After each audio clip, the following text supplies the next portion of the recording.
روزہ کی فرضیت۔ اللہ تعالیٰ نے قرآن پاک میں اہل ایمان کو رمضان المبارک کے روزہ کا حکم دیتے ہوئے ارشاد فرمایا، یا ایھا الذین آمنوا کتب علیکم الصیام کما کتب علی الذین من قبلکم لعلکم تتقون۔ اے ایمان والو، تم پر روزہ فرض کیا گیا جیسا کہ تم سے پہلے لوگوں پر فرض کیا گیا تھا تاکہ تم پرہیزگار ہو جاؤ۔ ناظرین کرام، روزہ سن 2 ہجری میں فرض ہوا۔ شروع میں سہولت کے لیے یہ حکم دیا گیا کہ آدمی چاہے روزے رکھے یا ہر روزے کے بدلے فدیہ ادا کرے۔ پھر کچھ عرصہ بعد یہ اختیار ختم کر دیا گیا اور حتمی طور پر رمضان المبارک کی فرضیت کا حکم اس آیت میں نازل ہوا، فَمَنْ شَهِدَ مِنْكُمُ الشَّهْرَ فَلْيَصُمْ۔ پس جو پائے تم میں سے رمضان کا مہینہ تو وہ اس کے روزے ضرور رکھے۔ ناظرین کرام، البتہ شیخ فانی اور دائمی مریض کے لیے فدیہ کا حکم اب بھی باقی ہے، اور مسافر اور مریض کو یہ اجازت دی گئی ہے کہ وہ سر دست روزہ نہ رکھیں بلکہ بعد میں قضا کر لیں۔ روزہ کے دوران ناجائز امور سے اجتناب نہ کرنا۔ ناظرین کرام، روزہ کا اصل مقصد چونکہ تقویٰ کا حصول اور گناہوں سے اجتناب ہے، لہذا جو شخص روزہ رکھ کر بھی گناہوں سے نہ بچے تو ایسے شخص کے بھوکے پیاسے رہنے سے کوئی خاص فائدہ حاصل نہ ہو پائے گا، جیسا کہ نبی صلی اللہ علیہ وسلم کا ارشاد ہے، جو شخص روزہ میں جھوٹی بات اور ناجائز کلام کرنا اور اس پر عمل کرنا نہ چھوڑے تو اللہ تعالیٰ کو اس شخص کے کھانے پینے کو چھوڑنے کی کوئی ضرورت نہیں۔ بالخصوص زبان کی حفاظت بہت ضروری ہے، جیسا کہ نبی کریم صلی اللہ علیہ وسلم کا ارشاد ہے، جو شخص لوگوں کے گوشت کھاتا رہا یعنی غیبتیں کرتا رہا، اس نے گویا روزہ رکھا ہی نہیں۔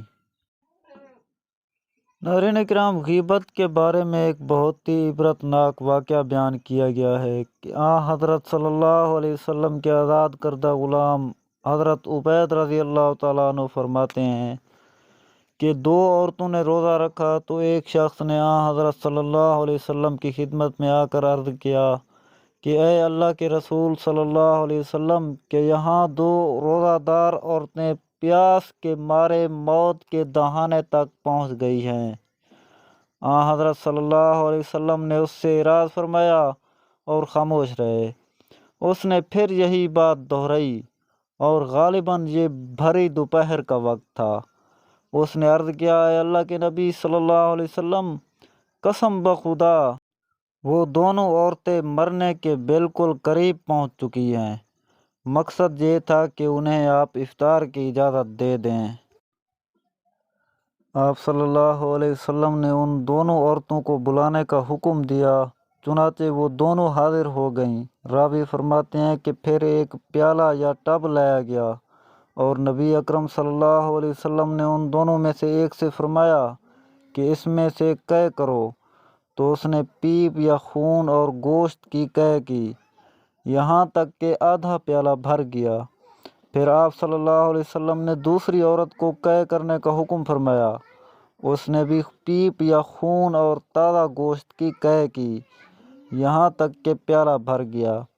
پھر آپ صلی اللہ علیہ وسلم نے فرمایا کہ ان دونوں عورتوں نے حلال پر روزہ رکھا اور حرام بات پر افطار کیا، یہ دونوں پاس بیٹھ کر لوگوں کا گوشت کھاتی رہیں یعنی غیبت کرتی رہیں۔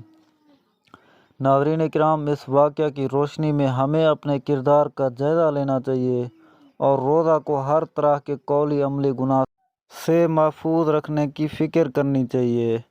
ناظرین کرام، اگر ہماری ویڈیو اچھی لگے تو ہماری ویڈیو کو لائک کریں اور ہمیں سپورٹ بھی کریں اور ہمارے چینل کو بھی سبسکرائب کریں۔ شکریہ۔